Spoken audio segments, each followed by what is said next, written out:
রামনারায়ণ রাম। আমি সর্বপ্রথম ঠাকুর শ্রী শ্রী বালক ব্রহ্মচারী মহারাজের চরণে জানাই আমার শত কোটি প্রণাম এবং আপনাদের সকলকে জানাই বৈদিক অভিনন্দন। রামনারায়ণ রাম। এই বলে আমি আজকের তত্ত্ব ও আলোচনা শুরু করছি। ভগবান কোথায়, পার্ট 2। এই প্রসঙ্গ থাক, একটু এলোমেলো হয়ে যাচ্ছে, আর একদিন মনে করে দেবে। দেখবে দেবদর্শন, সিদ্ধি, মুক্তি, নির্বাণ যে কত সহজ হয়ে আছে তোমাদের কাছে, সেটা ভালো করে বুঝতে পারবে। প্রকৃতি কত সুবন্দোবস্ত করে রেখেছে তোমাদের বুঝাবার জন্য, তোমাদের নেবার জন্য। তোমরা যতটুকু আগ্রহ নিয়ে আছো তার চেয়ে অনেক বেশি আগ্রহ তোমাদের নেবার জন্য তোমরা ফুটে উঠবে।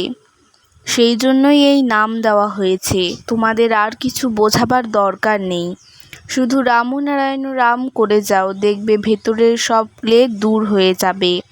আকাশের সুরের সাথে মিশে গিয়ে দেখবে তুমি কোথায় আছো। শিশু বয়সে নদীর ধারে বসে থাকতাম, এই মহাকাশের সুরের সাথে সুর মিলিয়ে চলেছি। তোমরা যদি ভালো লাগাতে চাও, তাতে যেতে চাও, তবে ছেড়ে দাও নিজেকে সেই ধ্বনিতে। রামনারায়ণ রাম এই ধারা মহাকাশের ধারা। শিব যখন ধ্যান করতেন, তার নিজ হাতে লেখা তিব্বতে লেখা আছে তিনি মহাকাশের সুরে মগ্ন থাকতেন। আমি যখন ধ্যানমগ্ন থাকি, আমি সর্ব অবস্থায় শুধু এইটুকু উপলব্ধি করি, আমার যা কিছু ধ্যান জ্ঞান বাস্তবের বিষয় বস্তুতেই তা ন্যস্ত রয়েছে।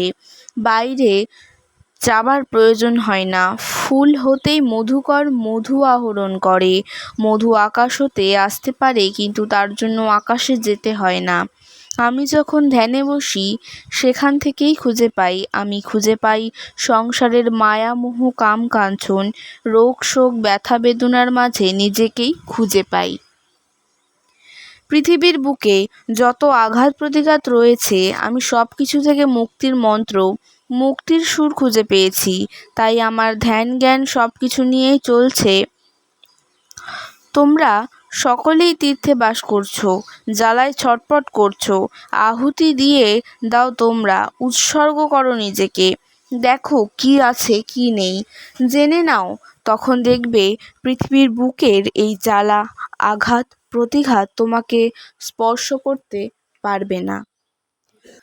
তোমরা তপোবনে সেই আশ্রমে বাস করছো।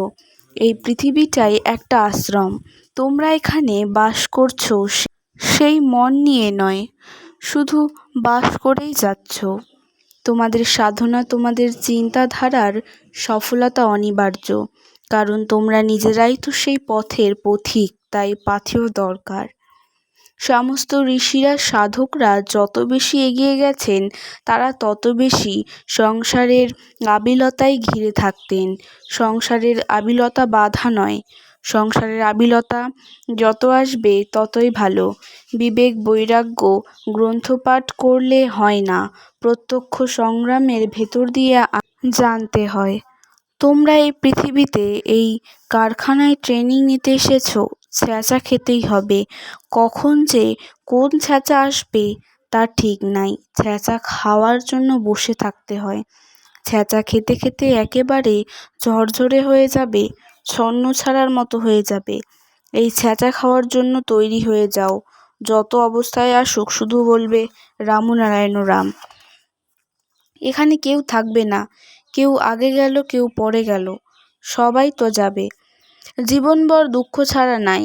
আমরা দুঃখের আঘাতের ব্যথার কারখানায় বাস করছি, তাই আঘাত আসবে প্রতি মুহূর্তে। তোমরা তৈরি হয়ে থেকো, বেশি কিছু বলার প্রয়োজন বোধ করছি না।